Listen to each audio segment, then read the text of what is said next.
starting Revelation chapter 21 tonight. We're actually going to make it in a few verses into chapter 22, which I didn't tell you to read that ahead of time, but it's only 5 verses.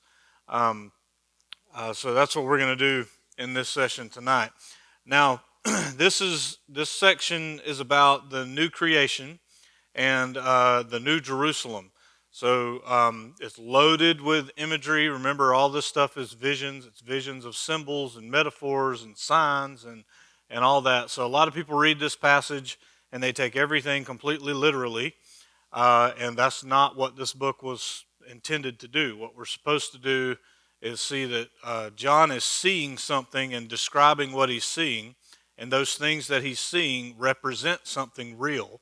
But it won't be exactly like the vision, because this vision's full of symbols and stuff. So anyway, we talked about that extensively. So what we're going to do tonight is we're going to finish the third vision, the very beginning section of chapter 21, where he gives you like an introduction to the new creation. It's really kind of like an overview. It's like he sees the new creation, and then the fourth vision is going to start, and you're going to get a lot more detail. Does that make sense? So the first several verses here, the first 8 verses, are kind of like an overview. Then he's going to get into the New Jerusalem, and that'll kind of finish out the last vision. So we're essentially going to finish Revelation tonight, except for this last section here called the epilogue, or the conclusion. So the visions stop at the end of what we're going to do tonight. And in verse 6 of chapter 22, the epilogue is there. So if you remember at the beginning of the book, there was a prologue. It was a greeting, and he presents the theme of what this book is about. So that's at the beginning, and then at the end, he's going to do the same kind of thing. He's going to close it out with what we call an epilogue, or a conclusion. So next week, we're going to cover that last section, so verse 6 through 21 of chapter 22. And we'll try to tie everything together next week. So this has been a long series. I mean, we're in week 21 right now. So I'm quite sure we've forgotten a lot of things by now. So what I want to do next week is kind of tie all that together best we can, and I'll try to kind of show you the whole book and how we should be thinking about it, or at least how I'm thinking about it. Like I say, with all this, everybody argues over how we should interpret this stuff. And we shouldn't be divided about that. We're all learning together, and we can all learn from each other. That's how this thing's designed to work. We're not really supposed to have it all figured out. Yep? Agree? Good. Well, tonight's going to be no different on that front. So there's all kinds of views about all this stuff. What I'm going to do is just share with you how I read this and how I've studied it, things that I've learned, and I'm going to pull in a lot of Old Testament stuff. Because that's what John intends us to do. Now, before we dig in, this last section of Revelation is by far, in my opinion, the hardest section to figure out, because it's so loaded with Old Testament stuff, and it's so loaded with imagery and metaphors and symbols, that it's a pretty difficult passage. And it's mostly about the future. So we're not going to fully understand it until we're in it. Does that make sense? Okay, so John is trying to describe best he can with language that he's limited. He's limited to his own language and his own understanding. So he's being shown something, and he's describing it the best that he can by the Spirit of God, obviously. So we're not going to have this all figured out. The time where we will have this new creation thing figured out is when we're standing in it. And we can look around and go, this is what John was talking about. Okay, does that make sense? Okay, so what we should do with this section of Revelation is we should, put a robust effort into understanding it the best we can. But we need to realize that we're not going to have the final word on this. This is not something we fully understand until we get there. Okay, so this section, we talked in the other sections about things that have happened in history. This is stuff that is out in the future. But I do want to say this, and I'll explain this in a few minutes. What we're about to read is spiritually true, now, but it will be literally true or physically true in the future. Okay, and I'll explain that as we go. All right, so you ready? Let's do some Old Testament background first, and then we'll dive in. You might not realize this, but your Old Testament talks about the new creation multiple times. This is just a few of them. Isaiah 65 says this, "For behold, I create new heavens and a new earth, and the former things shall not be remembered or come into mind." So the former way that things were in the sinful world, the sinful, corrupted creation, we won't even be thinking about that anymore when we're in this new creation. Make sense?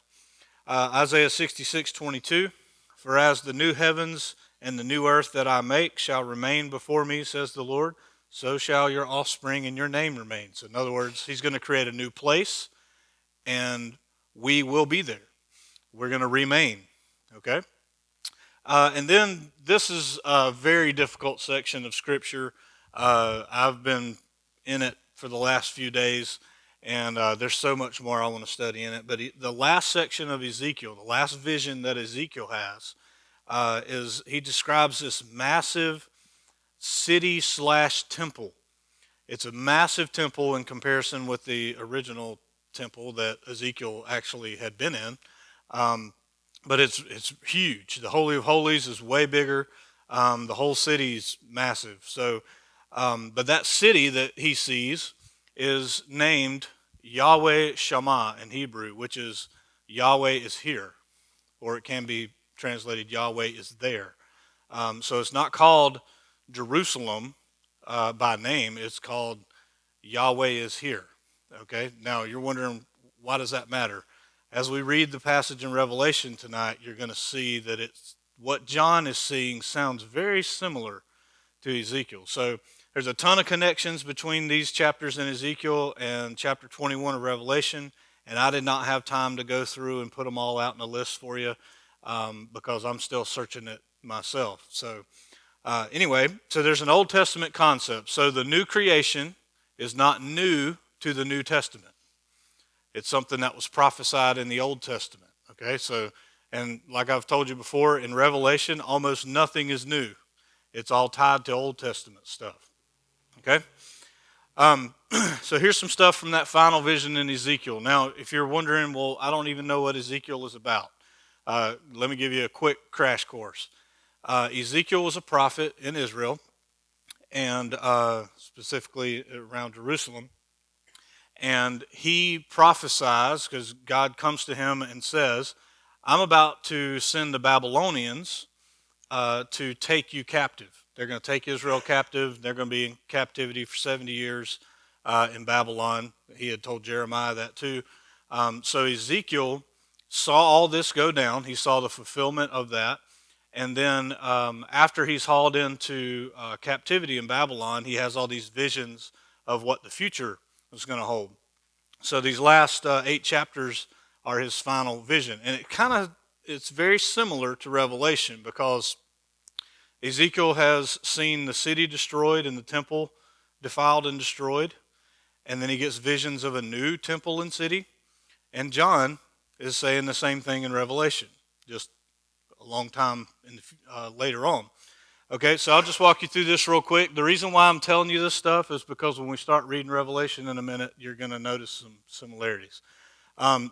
Ezekiel's vision begins on a very high mountain, and we're about to read that's how John's final vision starts.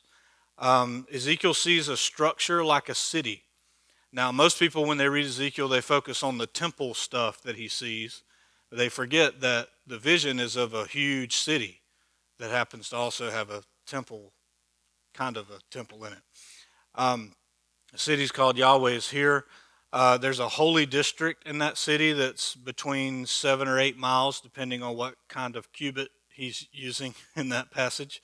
There was a regular cubit and a long cubit in Old Testament times. So, like I said, that's why I don't have all this figured out. There's a lot of complexity to it.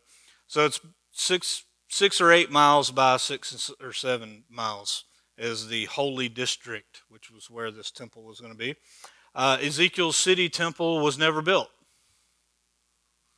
Interesting, isn't it?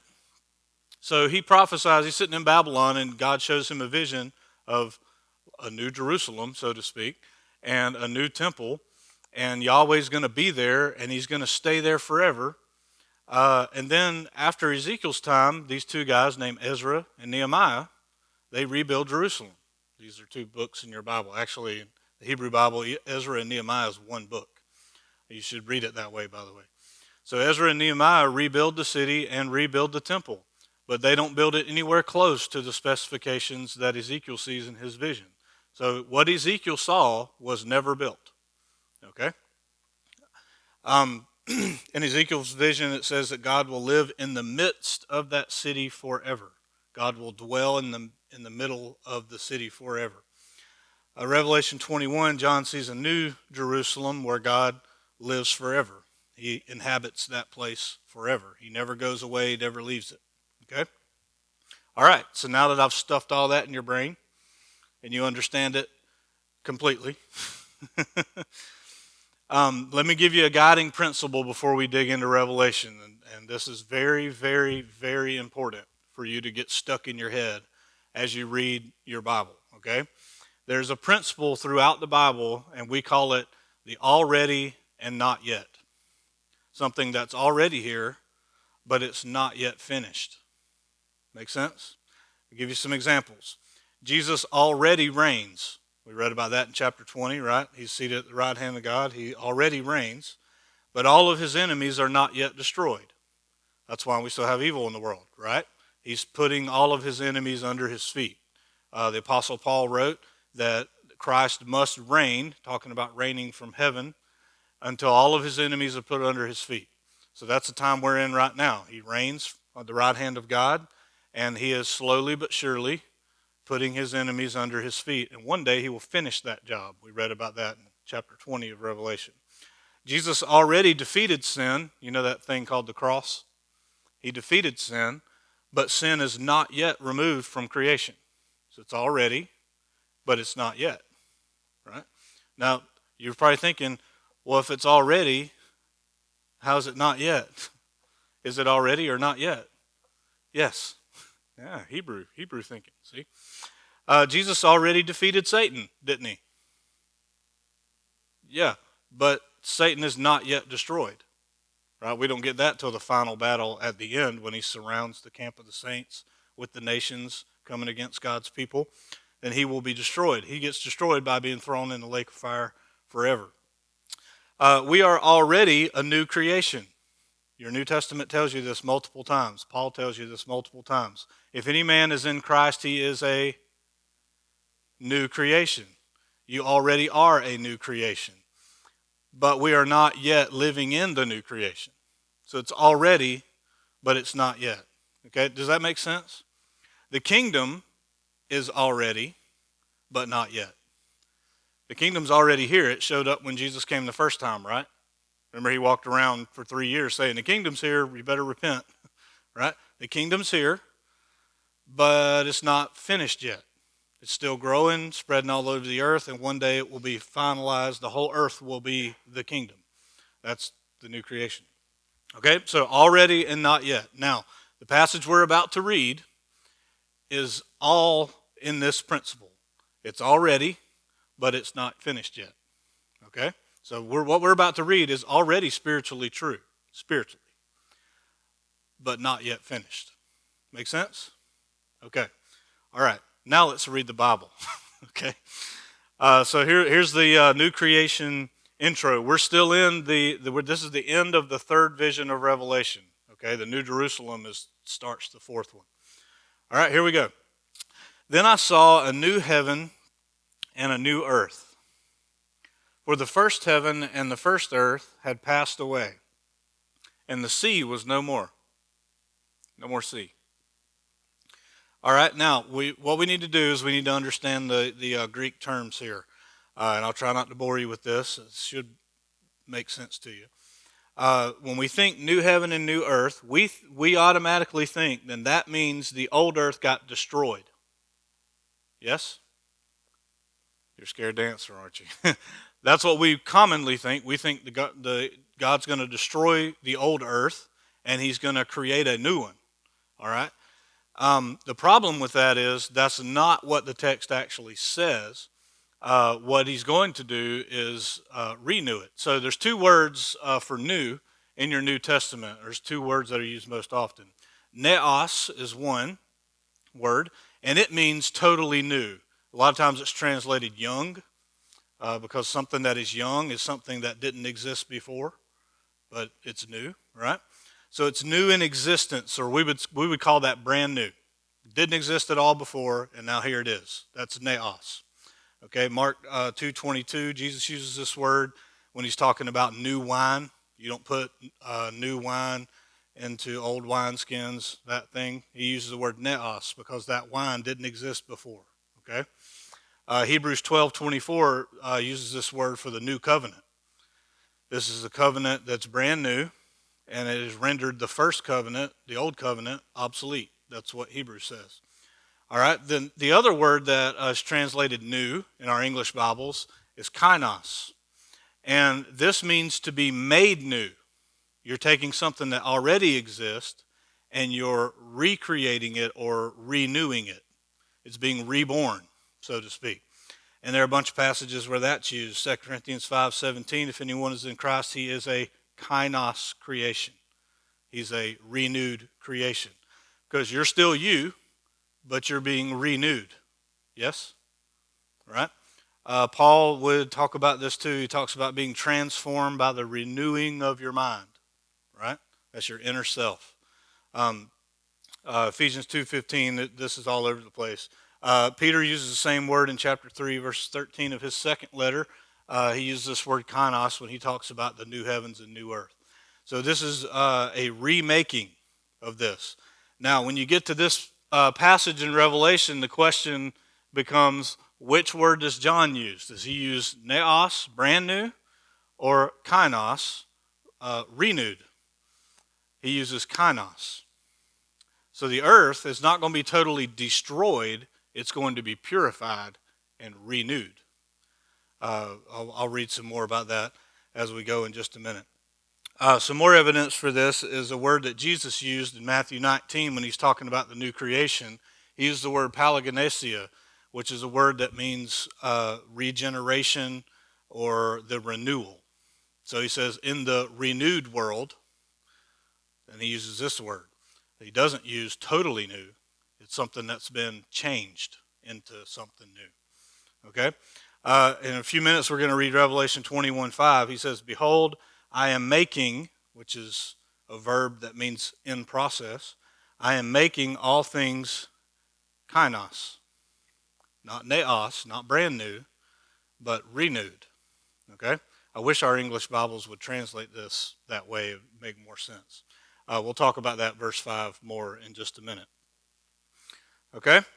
He says, all right, and I saw, y'all are wondering about the sea, aren't you? Some of you beach people are like, oh no, no more beach. People like me are like, yes, only lakes and rivers. I love this, right? The sea was no more. Now remember, in the ancient Israelite mind, the sea is the place of chaos, and it's even associated with evil in the Old Testament. This is an image, this is a metaphor for there will be nothing chaotic or evil in this new, renewed creation. Make sense? So in John's mind, to see no sea in the vision meant there's nothing chaotic, there's nothing evil in this renewed creation. Okay? So does that literally mean in the new creation there won't be any ocean? I don't know. I haven't been there yet. I don't know. But I know one thing for sure. There'll be nothing bad there. Make sense? Okay? This is the good news part of Revelation, so smile at me, please. This is the good stuff right here. All right, so, and then look what he says next. And I saw the holy city, the new Jerusalem, coming down out of heaven from God. Now remember, we've heard about a city all the way throughout Revelation, but it's not called the holy city. It's called the great city. And it's called Sodom, and it's called Egypt, and it's called Babylon, the great prostitute, right? And that city has fallen, chapter 17 and 18. That city's fallen and done with. The temple's gone, all that stuff. This city that he sees now is the holy city, a kainos Jerusalem, a renewed Jerusalem, coming down out of heaven from God, prepared as a bride, adorned for her husband. Now let's just think about this logically, okay? He sees a city coming down, coming from God, and it's prepared like a bride for a wedding.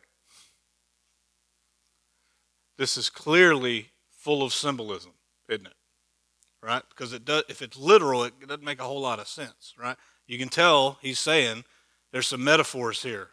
I see a city coming down, and it's like prepared like a bride would be.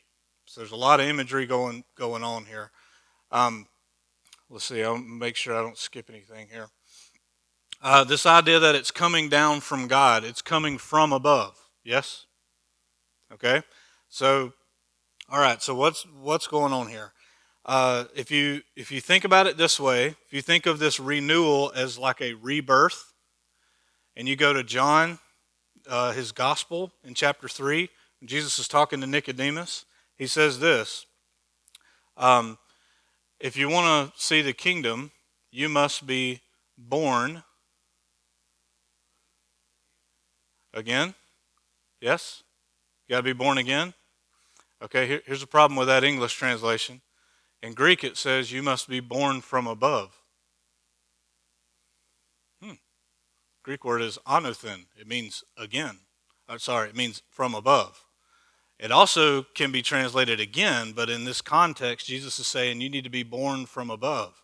In other words, you need to be born with the Spirit from above. That's what makes you born again, but you're born from above. So this is connected to this idea. This will make sense as we keep going. At least I hope it will. Now, it's being prepared as a bride, which means it's like a process, right? It's being prepared like a bride. Now, who's the bride of Jesus?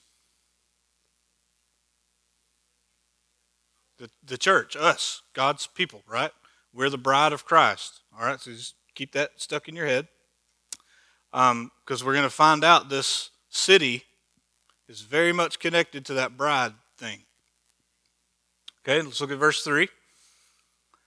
And I heard a loud voice from the throne saying, "Behold, the dwelling place of God," literally in Greek, the tabernacle of God, "is with man." The skenao, the dwelling of God, is with man. "And he will dwell with them, and they will be his people, and God himself will be with them as their God." Now, is this already true? Or is it not yet true? It's already true, and it's not yet finished. Right? We're not fully there, but we are already in process. Is God with you? Is his dwelling with you? Are you his temple? Yes, so in a sense, this is already true, but we're not all the way there yet. Right? And here's why. Have you seen God yet? Well, we're going to in the new creation. He's going to tell us that in a little bit. That's the not yet part. So he's already with us, but we're not face to face yet. Okay? So you already, not yet? And he will wipe away, and there's much more stuff in your notes I'm skipping because I got a lot to cover, but he will wipe away every tear from their eyes. Good news? Yeah. And death shall be no more. Really good news. Right? Why is death no more? Well, because at the end of chapter 20, what got thrown into the lake of fire along with Satan? Death and Hades. Death and the place of the dead gets thrown into the lake of fire. So death is no more. Death is destroyed forever. There'll be no more dying. Right? This is good. This is really good. So he's going to wipe every tear from their eyes. There'll be no more death. There'll be no more mourning or crying or pain. No more physical suffering anymore. For the former things have passed away.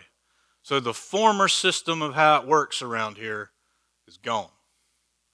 The new way is going to be completely renewed, and the rules don't work the same way anymore. Your body's not going to wear out. You're not going to get sick. There'll be no more suffering. There'll be no reason to be sad because there's no sin in the world and none of your loved ones are dying. So there's no reason to be sad about anything. You're going to be face to face with the King of the universe forever. Yes? This is good stuff, right? You should be much happier than you look. I'm just telling you right now, right? So this is going to be awesome, okay? Now, spiritually speaking, some of these things are already true. Spiritually speaking, if we're walking with Jesus, some of this should already be true for us. When someone dies, that we know they were a believer, right? The Apostle Paul would write, we don't mourn as those who have no hope. Our mourning is just temporary, and sometimes it's selfish. We're sad because we don't get to experience that person for a while, right? I know saying that sounds selfish, that sounds harsh, but in a sense, there's some truth to that. When someone dies, like when my friend Alan died recently, I was the only crying that I did was because I thought I'm going to sit in a Tuesday group without him, and he was awesome in that group. So that's about me. It's not about him, right? So, but I don't. I have no fear about where he's at. I have no sadness about where he's at, because where he's at, he would not want to come back here. Yes? Right? So in a sense, spiritually, this could be already true if we just truly believed it, right? So anyway, the former things have passed away. The way the old world worked, that's over. And he who was seated on the throne said, behold, I am making all things new. Now let me tell you what that doesn't say. Let me say it two different ways, and let's see if you catch the difference. I am making all new things. Or I am making all things new. Did you catch the difference? So the way we normally think about the new creation is he destroyed something and he created something brand new. That would be making all new things. That's not what he said he's doing. He is making all things that already exist renewed. He is in the process of doing that. He's been in that process already, but he's going to finish it at some point, and that will be after our resurrection, right? So we're like little new creations walking around on the old creation right now, but in the future, we get totally renewed. We get a new body, and it's a completely different kind of body. It's similar but different, and it's more spiritual in nature, and that body is designed to live in this new renewed creation. And all kinds of things are different in the new creation. So anyway, he's making all things new. And the verb there for making in Greek is it's in the perfect tense. I think I have that right. Which means it's already started in the past, but it's continuing. Okay, so this is something he's continually doing. He's making you a new creation, hopefully. Yes? Right? And he's also going to do that to the world that we inhabit. Okay? And he said, write this down, John, for these words are trustworthy and true. I always wondered if John, when he was doing this thing, the angel keeps telling him, or God will tell him to write this down. And it's like, if I would have been John, I'd have been like, I thought I was supposed to be writing all this down. I don't know if he was dazing off and God was like, hey, write this down. I mean, I probably would. I'd be caught up in the vision. Anyway, that's just how my mind works. Sorry. And he said to me, it is done. Now, does that sound similar? It is finished? Yeah, that's what I thought too. And then I looked at the Greek words, and it's not the same phrase. It is finished means it is completed. This word, it is done. So it is finished is tetelestai. That's what Jesus said. And that means completed. So he's hanging on the cross, and he knows I'm about to give up my last breath, and he says, it is complete. It's finished. And that meant all kinds of stuff. I mean, he was doing all kinds of things on the cross for us. Okay, but he said that work is done. It's finished, completed. not to be ever redone again. Hebrews will say he did this once and for all, never to be redone again, right?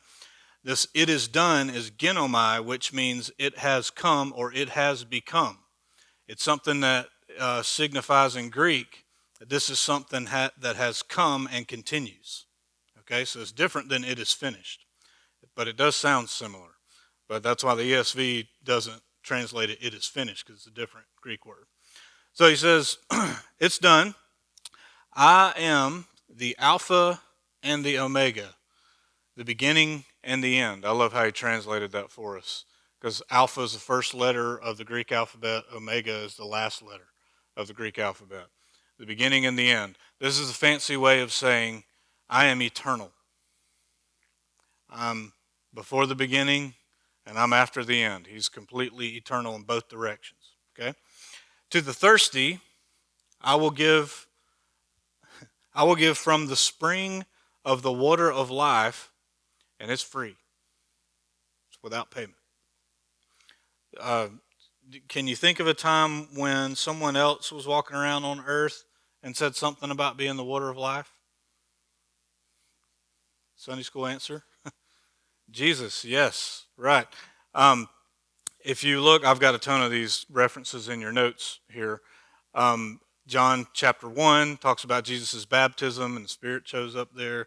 And it goes all the way through his gospel. The water theme goes all the way throughout the Gospel of John. But in a few minutes, we're going to read about a river of life. Sounds like this, doesn't it? The spring of the water of life. And we'll read some passages when we get there. So he's kind of cluing us in. He's dropping a lot of things on us that he's going to give more detail to in a minute. To the one who conquers, remember that's a theme throughout Revelation. You need to conquer, you need to overcome, you need to hold on to your faith. Don't give up your faith, don't give in, don't be overcome by evil. That's the message through the whole thing. He tells all 7 churches in the beginning, you've got to overcome. This time's going to get tough, you're going to be persecuted, but to the one who overcomes gets to inherit the new creation, right? So to the one who conquers will have this heritage or this inheritance. And I will be his God, and he will be my son. Or you could read, he will be my daughter. All right? So if you stay faithful to Jesus and you conquer the evil in your life by trusting in Jesus, you will inherit not only just being called a son or daughter of God, but you will inherit a time in the future where you are with him literally. That's what your inheritance is. Good news. Yeah? But as for the cowardly and the faithless or the unfaithful, the detestable, and as for murderers and the sexually immoral and sorcerers, y'all know any sorcerers? Oh, just checking. All right. I'm trying to do my best here to keep this interesting. Sorcerers. There are sorcerers still walking around, by the way, just in case you didn't know that. And I'm not talking about Harry Potter, although that's related. Anyway, sorcerers, idolaters, people who worship other gods, and all liars. I don't know what that means for politicians, but there you go. So anybody that's cowardly, meaning they just walk away from their faith at the drop of a hat, any sign of persecution, they leave it. They're unfaithful. They don't stay faithful to Jesus. Detestable is like being unclean or disgusting. Murderers, we all know what that is. Sexually immoral, porneia, it's a word that covers any kind of sexual deviancy. Sorcerers, idolaters, and all congress or liars. Their portion, their inheritance, will be in the lake that burns with fire and sulfur, which is the second death. We learned about that in chapter 20. The lake of fire is the second death, right? Okay, so if we overcome, we stay faithful to Jesus, we get this inheritance of a new creation, renewed creation where we're face to face with God.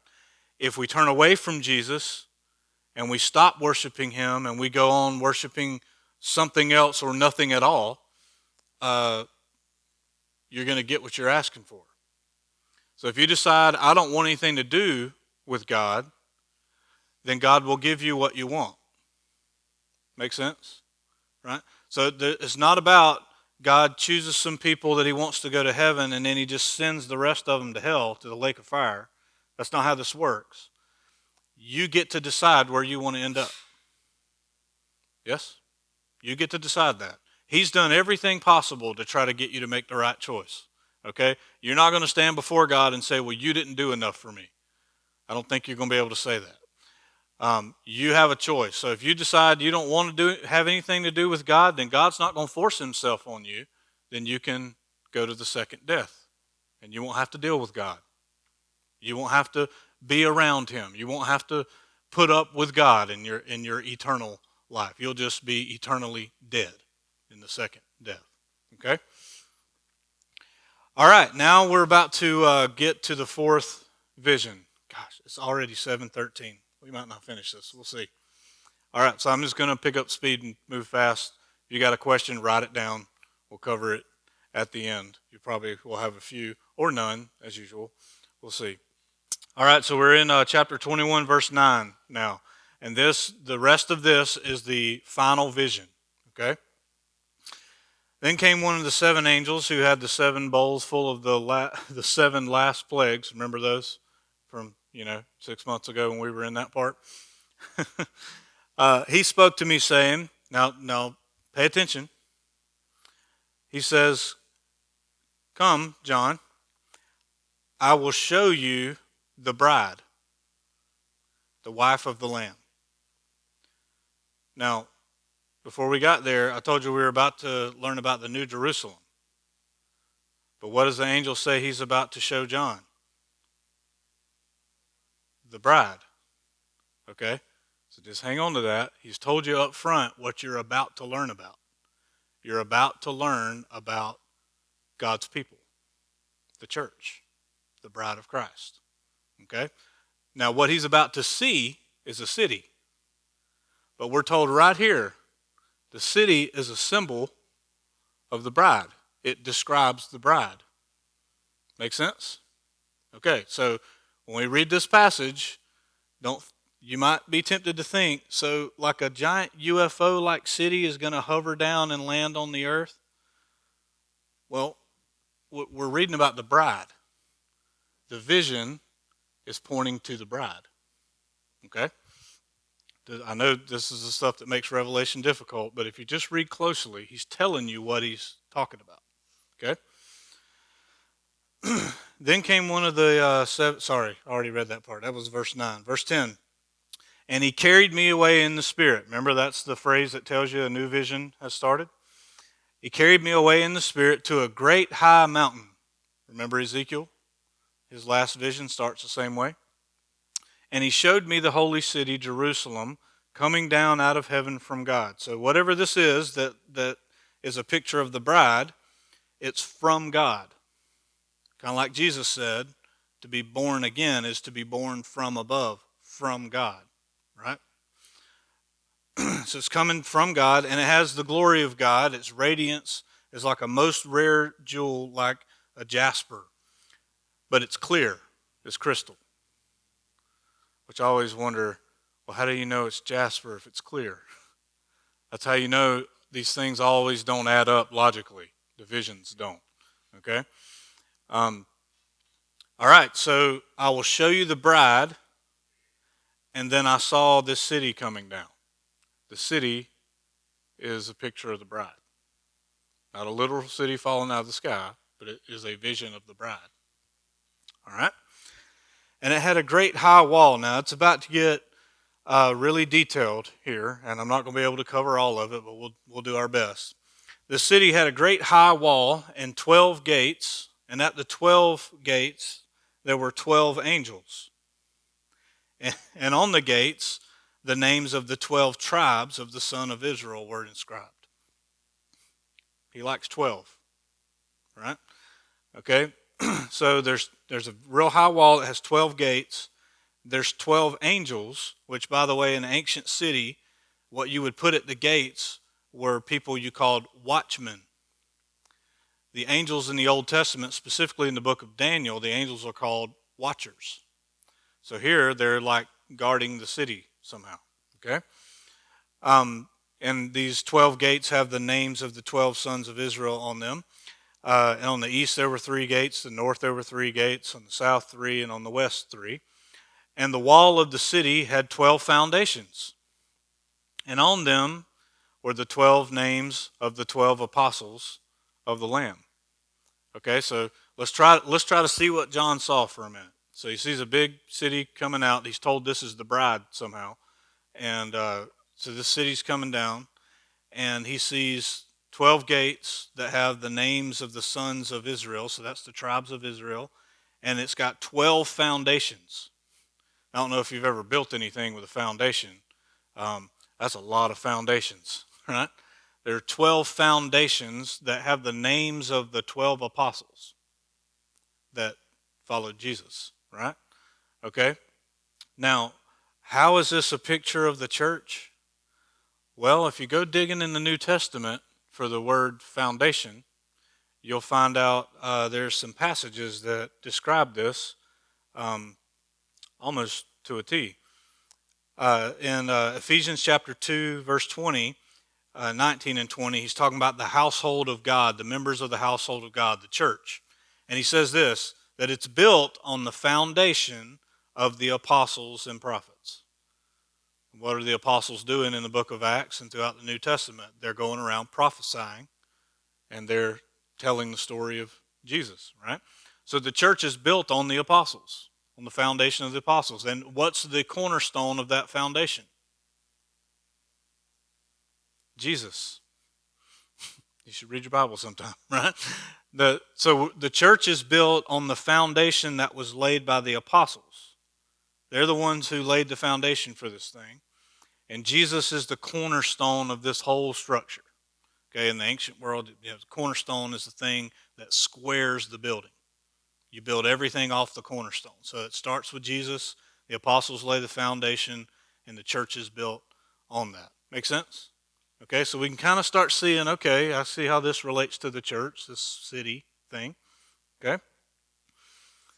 And the one who spoke with me had a measuring rod of gold to measure the city. Now, in Revelation 11, we heard about a city being measured. It was the old Jerusalem. The Temple Mount was being measured. And he's told it's going to be destroyed. But the dwelling of God, the Holy of Holies, he said, don't measure that. Interesting. So it's like wherever God's dwelling is not going to go away. Even though the old city goes away, it's not like we killed God, right? So here we're seeing this measuring thing happen again, but it's all positive this time. It was kind of negative back in chapter 11. So he's going to measure the city. The city lies 4 square, meaning it's a cube, right?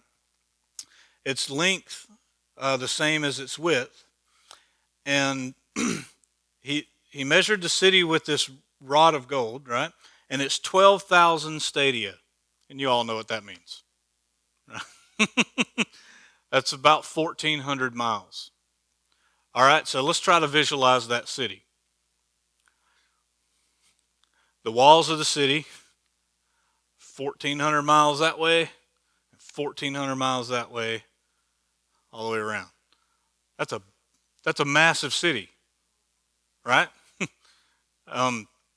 Now, I might be going too far with this. I'm going to go ahead and tell you that up front. But I tried something.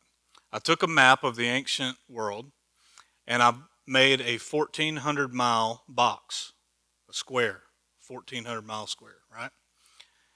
And I moved it around on the map of the ancient world, and that 1,400-mile square covers almost exactly what the entire Roman Empire was during John's time. And it just so happens that it fits just right if you put Patmos in the center of the square. Patmos is where John sees all this stuff. Remember he was exiled? Now, it might just be a coincidence, but that's pretty interesting. So it could be that this is a symbol that John is seeing that The whole Roman Empire is going to be evangelized. And guess what happened not long after John died? The gospel went all over the empire, all the way from down in Egypt, all the way over to Rome, and even into Spain. The whole Roman Empire was evangelized within less than 100 years after this was written. And matter of fact, a couple hundred years after that, the entire Roman Empire became a Christian nation. And then about 80 years after that happened, Rome fell. Because when the church and the state get melded together, it don't work out. Just keep that in mind. Okay? Anyway, that's a whole different lesson. We'll talk about that some other time.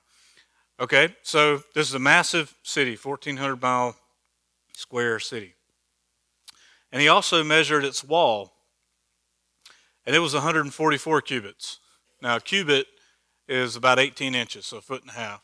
So it's about 216 feet tall?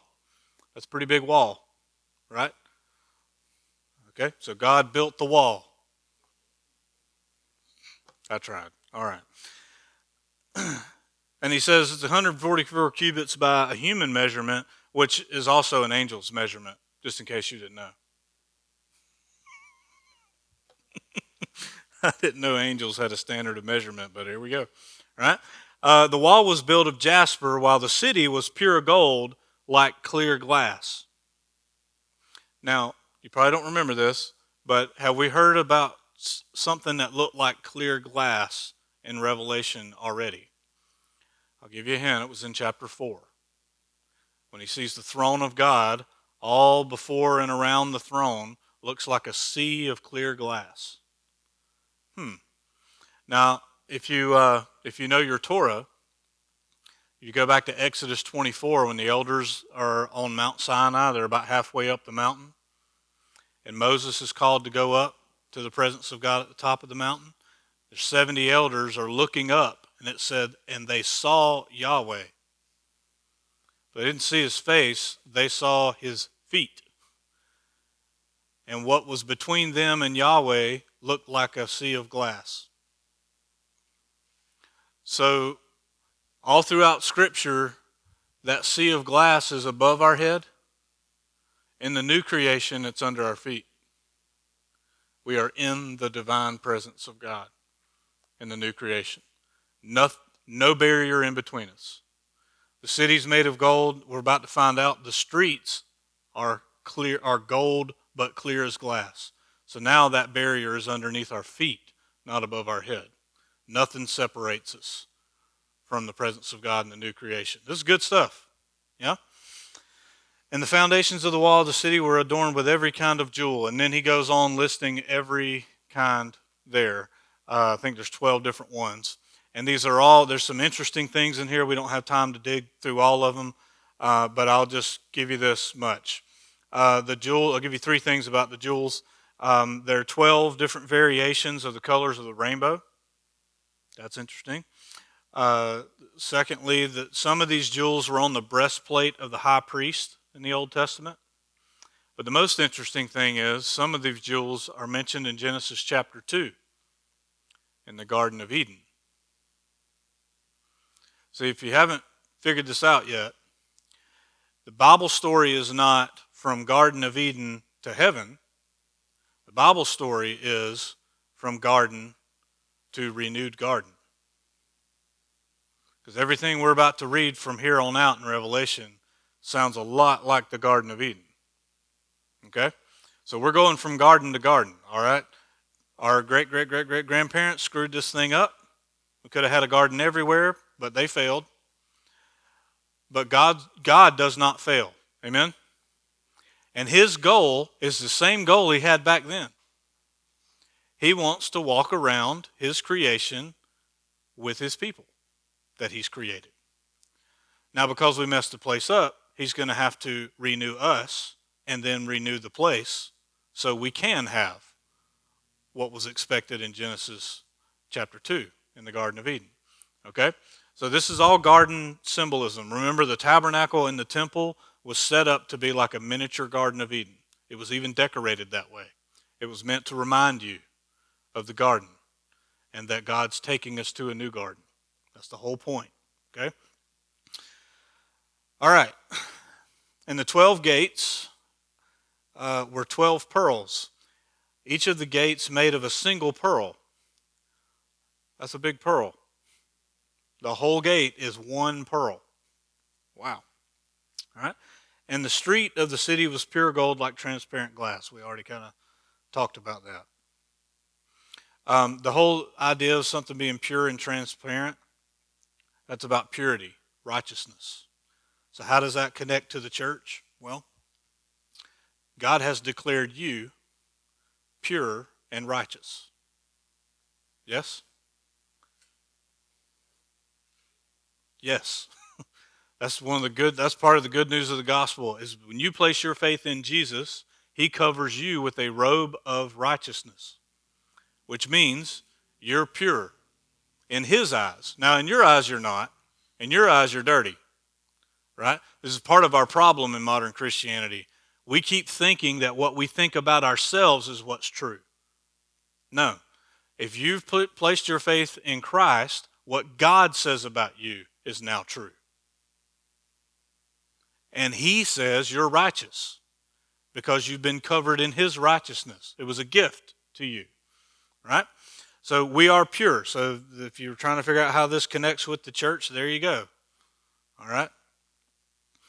Now, look at this part. And I saw no temple in the city. Now, when Ezekiel saw all this, he sees a temple. Now, it's a very weird temple. It's not anything like any of the temples in the Old Testament were in Ezekiel's vision. But when John sees this, there's not a temple. And here's what he says. For its temple is the Lord God, the Almighty, and the Lamb. Okay, now think about this sentence. I saw no temple, but it has a temple. You see it? I saw no temple, meaning I didn't see a building, but there is a temple, and his name is the Almighty and the Lamb. God himself is the temple in the new creation, in the new Jerusalem. Now, how is this already true but not yet fully realized? Okay? Well, it's already true in the sense that God's presence lives in you. There is no building temple. There's you. And his presence lives in you, right? So it's already true in that sense, spiritually speaking. So we are kind of a new Jerusalem walking around down here. God's presence is in us, and we carry him everywhere we go, right? And the city has no need of sun or moon. Why is that? Well, because the glory of God gives it light. The word for glory means radiance. So when we're in God's presence, we won't need a sun because the sun can't hold a candle to the light of the glory of God. So we won't need that thing that gives us sunburn. All right? We won't need that because God's going to be there. So God gives it light, and its lamp is the Lamb. He's the light of the world. Yes? In John's gospel, he's going to write down, John wrote his gospel later in his life, toward the end of his life, and he writes down some speeches that Jesus gave. By the way, in case you didn't know this, quick fact, Jesus talks more in John's gospel than any other place in the scripture. So if you want to read a lot of red words, go to John. Right? One of the things that Jesus says, he stands up and he says, during a Jewish festival, and he's standing in the temple when he says this, they're lighting lamps in the festival, and he goes, hey, everybody, attention. I am the light of the world. He said that in the temple, right? Now we're reading about a temple where the Lamb is the light. That's cool. You say, well, how's all that connect? I don't know. It's just awesome, right? It's just good stuff, right? You can see how all this works together. By its light, meaning the Lamb and God, the nations will walk. So the nations are here. It's not just about Israel anymore. The nations are part of this. And the kings of the earth will bring their glory into it. Now, how does that connect to the church? Well, it don't matter who you are in the church. You can be a king. You can be a regular dude. You're the same in the church. Yes? We're all equal, right? There's nobody should be elevated over somebody else, right? And those of you who want to elevate yourself will find yourself last. The first will be last, right?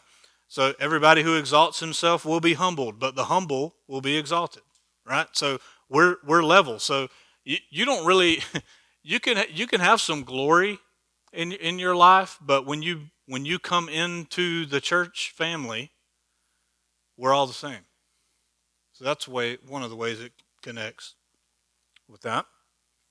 And its gates will never be shut by day, and there will be no night there, no more darkness.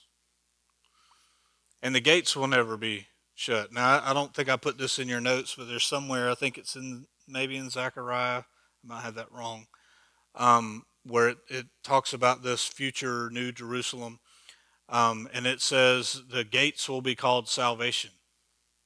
And here the gates are always open. So how does this connect to the church, to the bride? Well, our gates better always be open. Amen?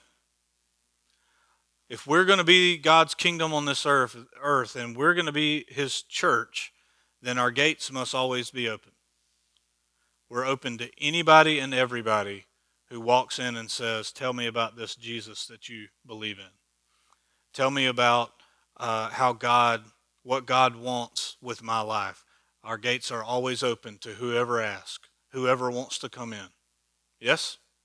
That better be true of us, right?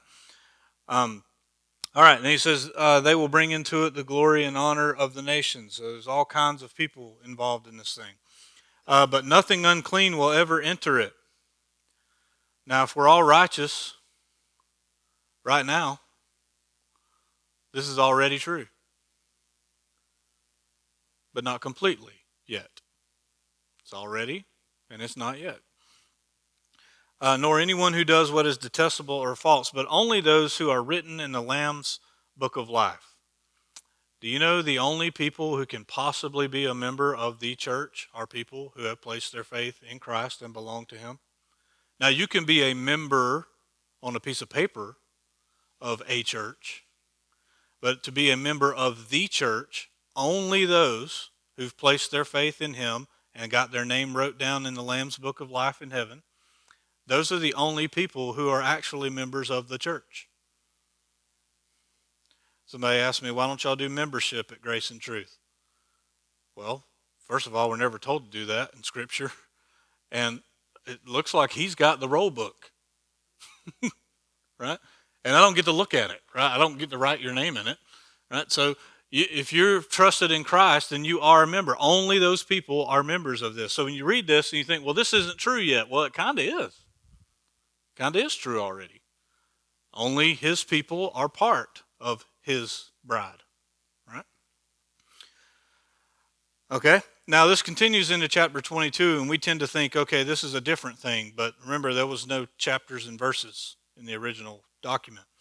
Then the angel showed me that there's a river, a water of life, a river of life, bright as crystal, flowing from the throne of God and of the Lamb, and through the middle of the street of the city. Also, on either side of the river, the tree of life. Remember that from Genesis chapter 2? Tree of life. Remember there were two trees in Genesis chapter 2 and chapter 3? There were two trees. There was the tree of life, and there was a tree, essentially, there's a tree of life, there's a tree of death. Tree of the knowledge of good and evil, right? That second tree is not here in this one. That's good news. There's no opportunity to screw this up in the new garden. This is awesome, right? Because when I read the biblical story, I don't know if you've ever noticed this, but you read the biblical story, it doesn't matter which human you're reading about, they screw it up. Now, God continues to work with them, and he forgives them, and as long as they stay faithful to him and they don't serve some other god, he keeps working with them. And his plan doesn't fail, but the humans fail in the plan. And it's every single one you read about. And by the time you get to the end of the book, you're like, well, what if we're allowed to screw this up again? But when you read it closely, you find out there's only one tree in this garden. But let's read about this tree. We'll come back to the river. So this tree of life, it has 12 kinds of fruit. So there's fruit of the Spirit in this city / bride. Producing fruit of the Spirit. Kind of sounds like what the church is supposed to be doing. Yeah. And it yields its fruit each month, meaning all the time, all year long. It's putting out the fruit of the Spirit, right? And the leaves of the tree were for the healing of the nations. That's language pulled right out of the Old Testament. Now this river and water of life thing, I just need to read you this. I know we're almost out of time here, but you can't miss this, okay?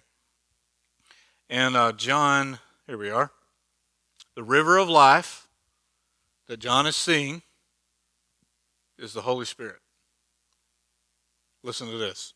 Jesus says this. This is the time where he stands up and talks about how he's the water of life and all that stuff. There was a festival going on in the temple at this time in John's gospel. And during that festival, for 7 days, they haul these big jugs of water in and they pour it around the altar in the temple. This is during the Feast of Tabernacles.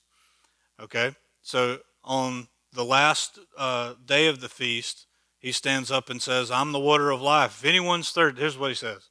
They're pouring water. At the moment he says this, he goes, hey, if anybody's thirsty, come to me and drink.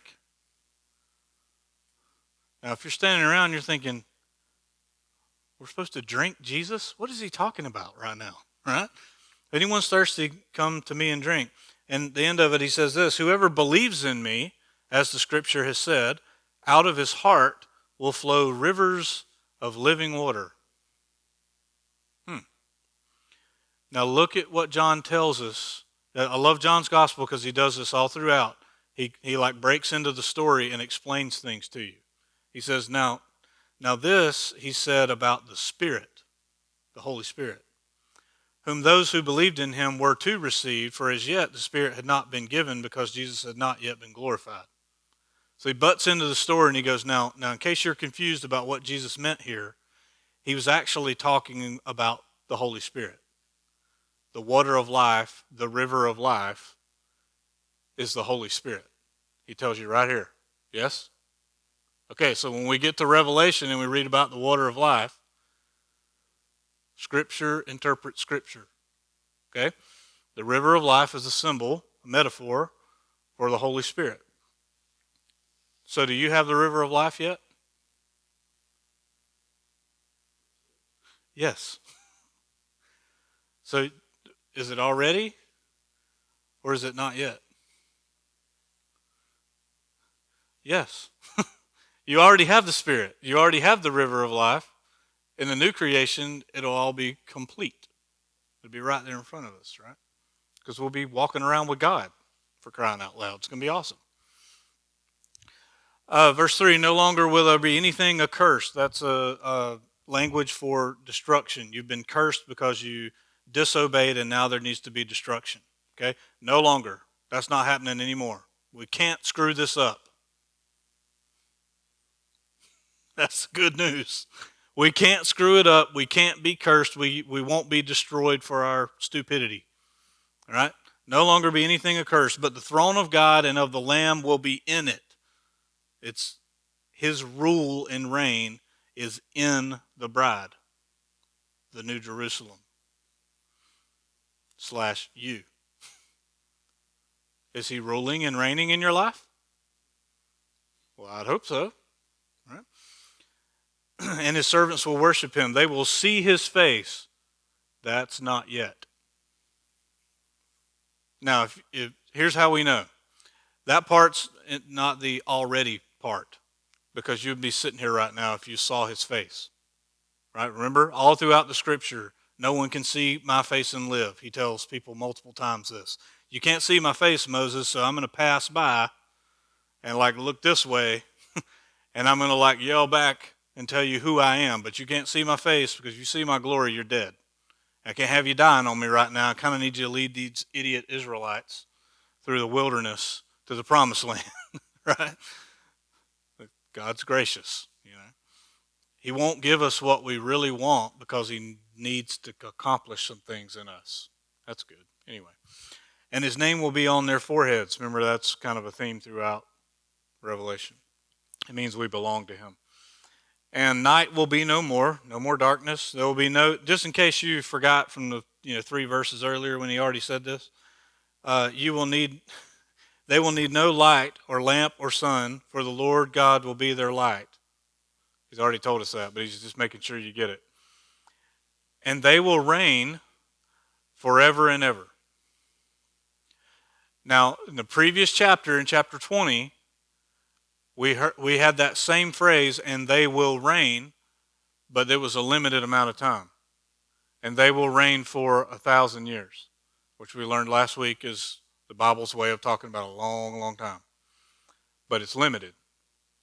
Okay, that was the martyr's reign that we read about in chapter 20. But this has no end.